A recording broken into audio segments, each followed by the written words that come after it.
कार्तिक महीने के अंतिम 5 दिन सबसे श्रेष्ठ दिनों में से एक कहलाते हैं। वीडियो में जानेंगे कार्तिक महीने के अंतिम दिनों में कैसे तुलसी पूजा करनी है, कैसे व्रत का उद्यापन कार्तिक महीने का किया जाता है, दीपदान का नियम और कुछ कार्य सरल सरल से छोटे छोटे से जो कि आपको कार्तिक माह के संपूर्ण फल की अनुभूति कराएंगे।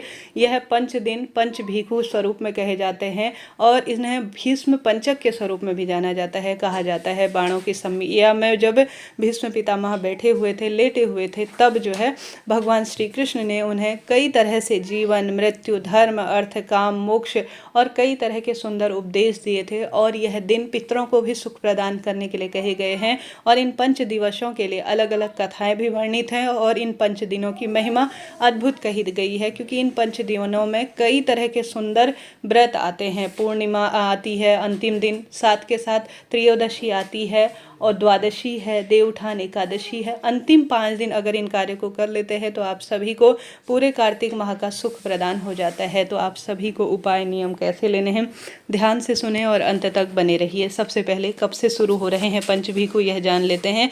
11 नवंबर से 15 नवंबर 2024। 11 नवंबर को कार्तिक एकादशी शुरू हो जाएगी। इस दिन से अगर आप व्रत करते हैं तो आप सभी कार्तिक पंचभीखु का व्रत 11 तारीख से शुरू कर सकते हैं। 15 तारीख को कार्तिक महीने की पूर्णिमा रहेगी, जिसे कार्तिक पूर्णिमा कहा जाता है। 5 दिन इतने दिन में पूर्ण हो रहे हैं। कई भक्तजन 12 तारीख देवउठान एकादशी से भी यह शुरू करेंगे, तो आपकी इच्छा है। परंतु आप 5 दिनों का पूरा नियम लेना चाहती हैं तो 11 तारीख से 15 तारीख तक का आप नियम बांधिए, बहुत शुभ फलों की प्राप्ति होगी। अब सबसे पहले इस दिन कैसे कार्य करना है, आप सभी को सबसे पहले आप पूरे कार्तिक महीने में ब्रह्म मुहूर्त में नहीं उठ पाए हैं तो आप सभी इन अंतिम 5 दिनों में ब्रह्म मुहूर्त में जग जाएं।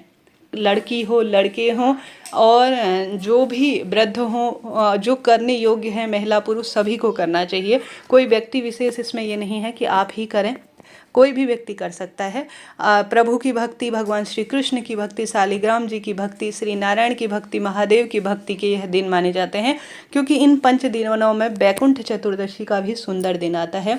तो इन 5 दिनों की जितनी महिमा कहूँ उतना कम है। अब आप सभी को सबसे पहले तुलसी पूजा करनी है। कई लोग जो है इन 5 दिनों में व्रत करते हैं, 5 दिनों के, बहुत सुंदर है, पूरे महीने भर का फल मिलता है। आप सभी इन व्रतों को बहुत सरल तरीके से कर सकते हैं। व्रत का संकल्प ले प्रथम दिन श्री नारायण के समक्ष, तुलसी माँ के समक्ष, और पूरे 5 दिनों तक आप चाय पानी पी सकते हैं। कोई टेंशन दिक्कत की बात नहीं। कई लोग सिर्फ फलाहार लेते हैं शाम को संध्या पूजा आरती के बाद। कई लोग क्या करते हैं कि विशेष तौर पर जो अन्न इत्यादि होता है कई बार नहीं रह पाते हैं, यथाशक्ति तथा भक्ति कहा गया है, उस अनुसार भी अपने व्रत उपवास करते हैं, तो आप उस अनुसार भी कर सकते हैं। 3 नियम के तहत इसमें किया जा सकता है। एक तरह से तो आप फलाहार लेकर व्रत कर लीजिए, एक तरह से बिना नमक युक्त आप भोजन कर व्रत कर सकते हैं, एक नमक इत्यादि ग्रहण कर साधारण सरल तरीके से आप व्रत कर सकते हैं। परंतु ध्यान रहे इन 5 दिनों में शरीर में साबुन, शैम्पू और तेल का इस्तेमाल ना करें। तामसिक चीज़ें घर पर नहीं बननी चाहिए। जमीन पर सैया का शास्त्रों में विधान कहा गया है। भगवत चिंतन और भगवत मनन के यह दिन होते हैं। अंतिम दिनों में कार्तिक महत्म सुने, ओम नमो भगवते वासुदेवाय महामंत्र का जाप करें। अब जान लेते हैं कैसे पूजा विधि रहती है। सबसे पहले सूर्य उदित होने के बाद आप सूर्य नारायण भगवान को जल दीजिए। उससे पहले कम से कम 5 बजे तक आपकी पूजा हो जानी चाहिए। सबसे पहले तुलसी माता के समक्ष जाएं। अब अभी तक आपने कार्तिक माह में तुलसी माता को चुन्नी नहीं उड़ा रखी है, लाल दुपट्टा, लाल ब्लाउज का पीस, तो आप सभी तुलसी माँ को सबसे पहले तो चुन्नी उड़ाए। बहुत शुभ और श्रेष्ठ होता है। सर्दियाँ थोड़ा शुरू होने लगी हैं, इससे होता क्या है कि सर्दी में तुलसी माँ का भी बचाव होता है। मेरे पास जो तुलसी है किसी कारण से थोड़ा बहुत एक पौधा इसमें लगा हुआ था, वह सूख गया, परंतु अभी भी छोटे छोटे पौधे आ रहे हैं और 1-2 पौधे इसमें ठीक ठाक है। तो इस तरह से आप तुलसी जो है रख लीजिए अपने पास। और यही पूजन वाली तुलसी है। एक अन्य तुलसी भी है मेरे पास, उसका भी हम सभी अन्य चीज़ों में सेवन करते हैं, तो उसका पूजन हम करते हैं, इसका पूजन हम ज़्यादा करते हैं। तो वही तुलसी जो पूजित वाली तुलसी है, जिसमें से आप पत्ती वगैरह नहीं तोड़ते हैं, वही आपको पूजन स्वरूप में लेनी है। सबसे पहले एकादशी को तुलसी में जल नहीं चढ़ाएं, सिर्फ दीपक लगाएं, इस बात का ध्यान रखें। और आप सभी पूजा विधान कर सकते हैं, जल नहीं डालें और नहीं तुलसी के पत्ते तोड़ें, इस बात का ध्यान रखें।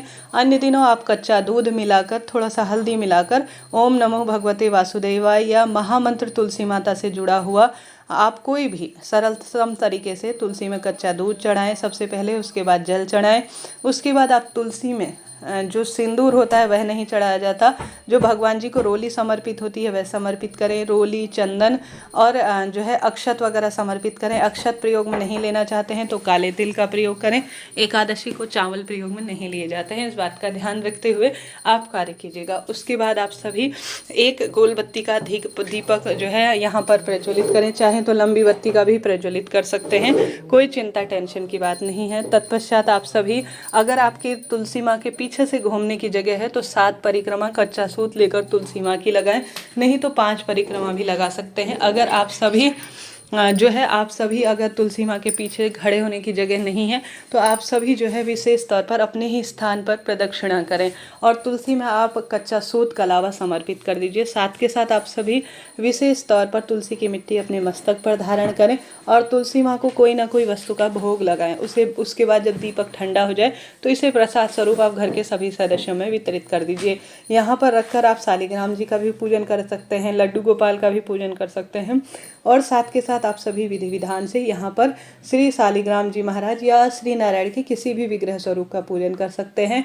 साथ के साथ आप इन अंतिम 5 दिनों में कार्तिक माह का महत्व के साथ साथ आप विष्णु सहस्त्र नाम का पाठ कर सकते हैं और साथ के साथ आप सभी कनक धारा स्रोत इत्यादि का भी पाठ कर सकते हैं। गीता का पाठ करना भी शुभ माना जाता है।